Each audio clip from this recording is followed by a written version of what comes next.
अब जो हमने अहदाफ मुकर्रर किए हैं, आपको लगता है वो कितने रियलिस्टिक है, हम हासिल कर पाएंगे? मेरे हिसाब से तो बहुत मुश्किल ही टारगेट होगा ये इनका, क्योंकि अगर ये डायरेक्ट टैक्स लेने जाते तो शायद हो जाता। इनडायरेक्ट टैक्सेस की वजह से महंगाई बहुत है, लोगों का परचेजिंग पावर खत्म होगा, और मेरा ख्याल है ये एग्रीगेट डिमांड जो होगी ना वो आपकी शॉर्ट पड़ जाएगी, सप्लाई बढ़ जाएगी।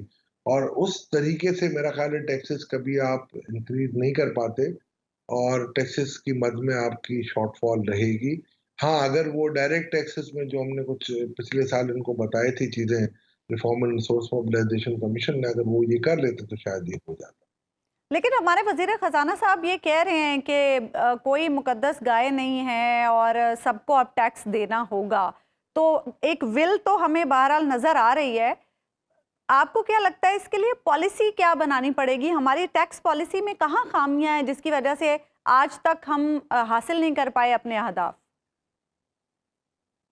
मेरा ख्याल है ये पूरी एक रिपोर्ट है। मैं वैसे तो आपको इतने शॉर्ट टाइम में नहीं बता सकता, वो रिपोर्ट है, आप पढ़ लें। जी। और किसी वक्त मैं आपको भेज देता हूँ, किसी वक्त उस पर बहस करनी है आप कर लें तो ज्यादा बेहतर आसानी से हो सकेगी। और कुछ वक्त भी होगा, आज आपको पता है बजट का दिन है तो सारे मीडिया सबके लिए जी। हमें टाइम निकालना पड़ता है, आपके लिए जैसे निकाला। हम्म। तो एक्चुअली मसला ये है कि आप सारी चीजें मौजूद हैं।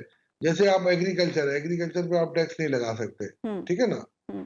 तो अब आप नहीं लगा सक रहे तो अब उसका मतलब ये नहीं है कि आप तनख्वाहदार तबके पे लगा दो। हम्म। एक्सपोर्टर पे आपने इस मरतबा अच्छा चेंज किया, आपने कोशिश की है। अब अल्लाह करे ये सस्टेनेबल रहे और ये लॉबी के प्रेशर में ना आ जाए। हम्म। अब बाकी चीजों पे हम अभी रिव्यू कर रहे हैं कि टैक्सेशन कहाँ कहाँ लग सकता है और उनको लगाना चाहिए। हमारी रिपोर्ट भी तैयार थी, बाकी चीजें भी तैयार हैं, दूसरे भी सेक्टर्स के होते हैं। हम देख लेंगे कि क्या अभी तक हुए हैं। और मेरा ख्याल है जब तक आप इक्विटी के बेस पे रियल एस्टेट दुकानदारों पे इन पे आप सब पे नहीं लगाएंगे टैक्सेस, तो मैं नहीं समझता कि आप निजाम में मसावी निजाम ले आ सके। हम्म। और अशफाक तौला साहब, जो इस वक्त हमारा एक पॉलिटिकल सिचुएशन इस वक्त हमारे चल रही है, जो सियासी हालात हैं, इन सियासी हालात में आपको क्या नज़र आ रहा है? पॉलिसीज़ का तसलसल उस तरह से रह पाएगा? क्योंकि अभी तो एक पॉलिटिकल अनसर्टेनिटी भी है। ये भी बात अफवाहें चल रही हैं कि बजट के बाद तो ये हुकूमत भी शायद चली जाए। इस तरह की भी बातें हो रही हैं। तो ऐसी सिचुएशन में पॉलिसीज़ के तसलसल के बगैर मामलात कैसे आगे जा सकेंगे? मैं आपको बड़े वसूख के साथ कह सकता हूँ इस मुल्क में कोई भी इनकलाब कोई सियासी एजेंडे पे नहीं आएगा। अच्छा। ठीक। ना इसकी कोई गुंजाइश है कि कोई इदारा किसी किस्म की कोई एडवेंचर करेगा। हुँ। इस मुल्क में अगर इनकलाब आया तो ये आईएमएफ के एग्रीमेंट के बाद अवामी इनकलाब आएगा। हुँ। और वो कंट्रोल में नहीं होगा इस हुकूमत के भी और किसी के भी। ठीक। और उसके बाद इसका बेनिफिशियरी कौन होता है ये मैं कुछ नहीं कह सकता। हुँ। मगर ये इनकलाब मैं नहीं समझता। मैं आपको यकीन के साथ कह सकता हूँ कि सियासी तौर पे कोई इनकलाब नहीं आएगा।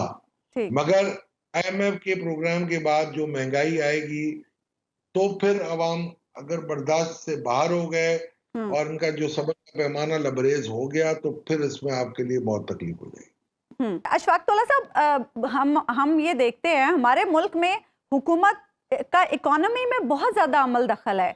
आपको लगता है कि अब प्राइवेट सेक्टर को भी हमें इसमें इन्वॉल्व करना चाहिए? क्योंकि हुकूमत के ज़्यादा इन्वॉल्वमेंट की वजह से भी शायद हमारी पॉलिसीज़ उस तरह से नहीं आगे जा पाती और हम मुआशी मामलात को बेहतर नहीं कर पाते। देखिए, आपके हुकूमत का मसला नहीं है, मेन मसला ये है कि जब से आपने नेशनलाइज़ेशन की है 1973 से, हुँ। उसके बाद से लोगों का कॉन्फिडेंस उठ गया और जो लोग जो पैसे अपने बाहर लेके चले गए हैं, वो लाने के लिए तैयार नहीं है। दूसरी बात ये है कि जो लेके आते हैं, आपका ये हालत है कि 3,900 अरब की उनको आप मरातें देते हैं साल की। हुँ। तो आप मुझे एक बात बताएँ, इन मरातों के बाद आप क्या एक्सपेक्ट कर रहे हैं? और लोगों से भी आप एक्सपेक्ट नहीं कर सकते कि वो पैसे लाएँगे, उनका कॉन्फिडेंस उठ चुका है। ठीक। बाकी जो हमने जो नेशनलाइज़ेशन करने के बाद उसके जो मसले हैं जो आज तक हम भुगत रहे हैं, हुँ। आज पीआईए आप देख लें, स्टील मिल देख लें, डिस्कोज़ देख लें, सब में आपके बुरे हालात हैं। जेनकोज़ देख लें, तो इसका मतलब यही है कि आपको प्राइवेट सेक्टर को देना पड़ेगा। मगर प्राइवेट सेक्टर को देने का मतलब हरगिज़ ये नहीं होता हुँ। कि आप अवाम को उनके रहमो-करम पे छोड़ दें। अगर आप प्राइवेट सेक्टर को, या अगर आज वज़ीर ख़ज़ाना साहब ने कुछ चीज़ों में कहा हुँ। कि हम बैनुल-अक़वामी तौर पे जिस तरीके से होता है वो हम चीजें लाना चाहते हैं, तो भाई फिर बैनुल-अक़वामी तौर पे जो लोगों की उजरत है वो भी दे दें, तो ज्यादा बेहतर होगा। दोनों चीजें आप मैच करें ना। ये ठीक। तो नहीं हो सकता ना मैं आप पे बोझ डाल रहा हूँ हम्म। और बैनुल-अक़वामी सतह के हिसाब से और उजरतें दे रहा हूँ पाकिस्तानी सतह पे। हाँ। तो ये 2 चीजें मिसमैच है, इसको ठीक करना।